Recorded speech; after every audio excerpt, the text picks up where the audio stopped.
Most interesting thing in tech, two stories that show how hard it's becoming to distinguish what's real and what's not, which is, of course, I think one of the big themes of the AI era. So there's a piece in the Denver Post. It's about student newspaper, the CU Independent, out of the University of Colorado at Boulder.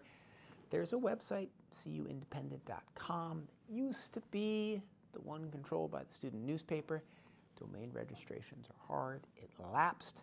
Apparently somebody bought it up, and they've built a fake news site that has some signs that it's actually affiliated with the University of Colorado, but mostly it's just AI slop. How many albums does Drake have?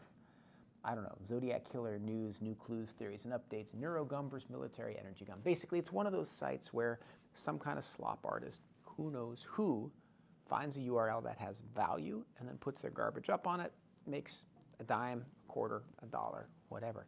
The CU Independent domain name obviously is Google search authority because it existed for a long time. Poor Colorado student journalists are running cuindependent.org, trying to make sure everybody goes there, not to the old website, and actually publishing news stories. This is an old game. There's an old playbook. But what AI does is it makes it a lot easier to create the illusion that you have a real website. Story number 2, this thing popped on Reddit over this weekend. It went to the front page. It was massive. It was big. This seemed like an incredible scoop. A story of a guy who said he worked for a food delivery app, and he'd gotten access to the algorithm, and he's a whistleblower, and he learned all kinds of terrible things, right? He learned that the food delivery app figures out that if someone will accept basically any order for $3, they designate them as like garbage delivery guy, and then they don't show them any high value orders because really they're so desperate they'll pick the low orders. Just kind of like as though a whistleblower exposing the cynical secrets of a company. Casey Newton, journalistic platformer, is like, wow, this is a big story. I should look into this. Casey looks into it, asks him for his badge. Oh, here's my Uber Eats badge.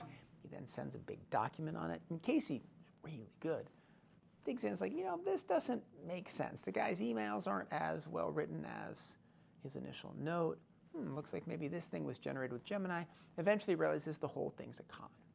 And thank goodness for that, because tons of people were taken in. But it shows again how much easier it's becoming to create realistic BS.